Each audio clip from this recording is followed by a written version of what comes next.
कोडरमा संयुक्त किसान संघर्ष मोर्चा कोडरमा के तत्वाधान में कला मंदिर झुमरी तिलैया से प्रतिवाद मार्च निकाला गया। प्रतिवाद मार्च का नेतृत्व किसान संघर्ष मोर्चा के जिला संयोजक उदित द्विवेदी, सीपीआई जिला मंत्री प्रकाश, सीपीएम जिला सचिव असीम सरकार, आम आदमी पार्टी के जिला अध्यक्ष दामोदर यादव, बहुजन समाज पार्टी के जिला अध्यक्ष Prakash Ambedkar, people's party of India democratic के जिला उपाध्यक्ष नागेश्वर प्रसाद कर रहे थे। कला मंदिर से सैकड़ों की संख्या में जुलूस निकाला गया। जुलूस के दौरान इंकलाब जिंदाबाद, मोदी सरकार होश में आओ, देश को बेचना बंद करो आदि नारे लगाए जा रहे थे। जुलूस विभिन्न मार्ग में होते हुए पूर्णिमा टॉकीज झुमरी तिलैया पहुंचकर सभा में तब्दील हो गई। सभा की अध्यक्षता सीपीएम के जिला सचिव असीम सरकार ने की। सभा में वक्ताओं ने कहा, पिछले 9 वर्षों से हम सभी नंगी आंखों से देख रहे हैं, केंद्र में बैठी मोदी सरकार महंगाई भ्रष्टाचार मिटाने के नाम पर हर साल 2 करोड़ रोजगार देने के नाम पर देश नहीं मिटने दूंगा का नारा लगाते हुए देश की तमाम परिसंपत्तियों को कैसे अपने दोस्त गौतम अडानी के हाथों पूरी बेशर्मी से कौड़ी के भाव में बेच रही है। हम सभी देख रहे हैं कैसे पूरी न्यायपालिका, पूरी कार्यपालिका, पूरे प्रचार तंत्र पर कब्जा जमाकर देश में लोकतंत्र खत्म कर बेलगाम तानाशाही की ओर बढ़ रही है। इसलिए इसके आक्रोश में पूरे देश में आंदोलन छिड़ रहा है। इसलिए रोशनी में कोडरमा जिले में प्रतिवाद मार्च निकालकर विरोध किया गया। देश को बचाने के लिए सभी विपक्षी पार्टी को एकजुट होकर 2024 के लोकसभा चुनाव में भाजपा को सत्ता से बेदखल करना होगा, कहा। सभा को जिप सदस्य महादेव राम, सीपीएम केंद्रीय कमेटी सदस्य संजय पासवान, महेश प्रसाद सिंह, शमीम खान, अखिल भारतीय नौजवान संघ के जिला सचिव कयूमुद्दीन, रामचंद्र राम, रमेश यादव, भीमा आर्मी के जिला अध्यक्ष विकास कुमार, दुर्गा प्रसाद राम आदि लोग मौजूद थे। कोडरमा सुंदरदेव कुमार राम की रिपोर्ट। संयुक्त किसान मोर्चा के बैनर के तले आज हम लोग यहाँ प्रतिवाद मार्च निकाल रहे हैं झुमरी तिलैया में।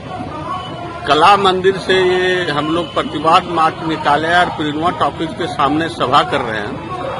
इस प्रतिवाद मार्च के जरिए हम लोग कहना चाहते हैं कि अडानी ग्रुप का जो शेयर मार्केट में गिरावट हुआ है, इसमें LIC का जो पैसा था, SBI के पैसा था, गरीबों का पैसा था, मजदूरों का पैसा था, ये शेयर मार्केट में लगा दिया, अडानी ग्रुप के शेयर मार्केट में लगा दिया।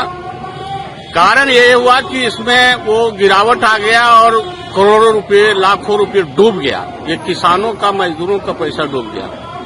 और ये इसलिए हुआ कि मोदी जी गौतम अडानी के दुलरुआ हैं और गौतम अडानी ग्रुप के वो चीफ है।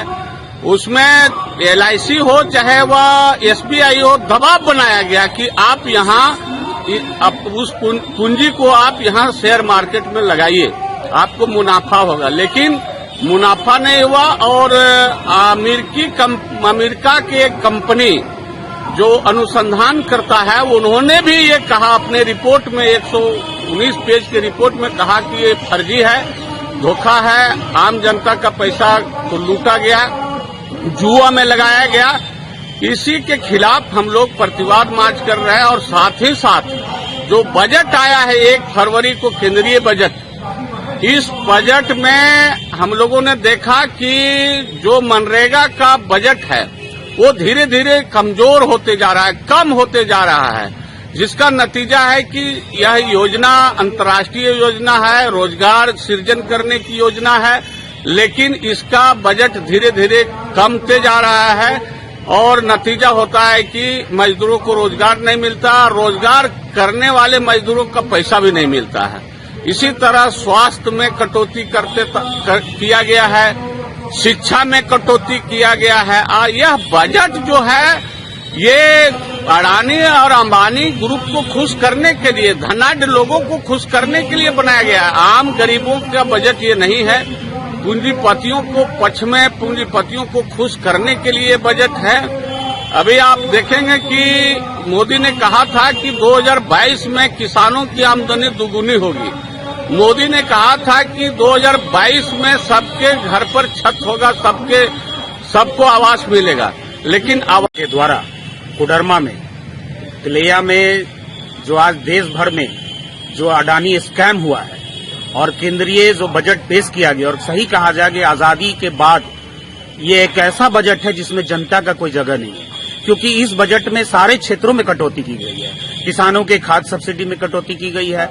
जो जिस देश के अंदर भूख से लोग मर रहे हैं उस देश के अंदर जो है खाद्य सुरक्षा के बजट में कटौती की गई है। स्कूलों के अंदर मध्याह्न भोजन का जो है वो कटौती की गई है। जो ग्रामीण क्षेत्र में मनरेगा से थोड़ा बहुत जो है वो रोजगार मिल रहा था ग्रामीण किसानों को, खेत मजदूरों को, उसके अंदर भी 33% की बजट की कटौती की गई है। कुल कहा जाए कि हर क्षेत्र के अंदर जो है बजट के अंदर कटौती की गई है और ये बजट पूरी तरह से कॉरपोरेट क्षेत्र को फायदा पहुंचाने के लिए, अडानी अंबानी को फायदा पहुंचाने के लिए और इतना बड़ा इस देश के अंदर अडानी का जो स्कैम हुआ, जो शेयर बाजार के अंदर जो घोटाला हुआ, उस घोटाला के अंदर क्योंकि ये चिंता का विषय है देश के लिए, क्योंकि भारतीय स्टेट बैंक सहित देश के बड़े बड़े बैंक का जो कर्जा है वो 52% कर्जा सिर्फ जो है अडानी के नाम से ये कर्जा है। हमारा LIC, जिस LIC के फायदे से करोड़ों अरबों रुपए के देश के अंदर सड़क और पुल पुलिया बनते हैं, उसका बड़ा हिस्सा शेयर मार्केट में, अडानी के मार्केट में लगा हुआ है। वो अगर डूब जाएगा, अगर अडानी जो है दिवालिया हो जाएगा तो बैंक डूब सकता है। अडानी अगर दिवालिया होगा तो हमारा जो सरकारी LIC है वो खत्म हो जाएगा और इससे जो है देश की जनता को भारी नुकसान होगा।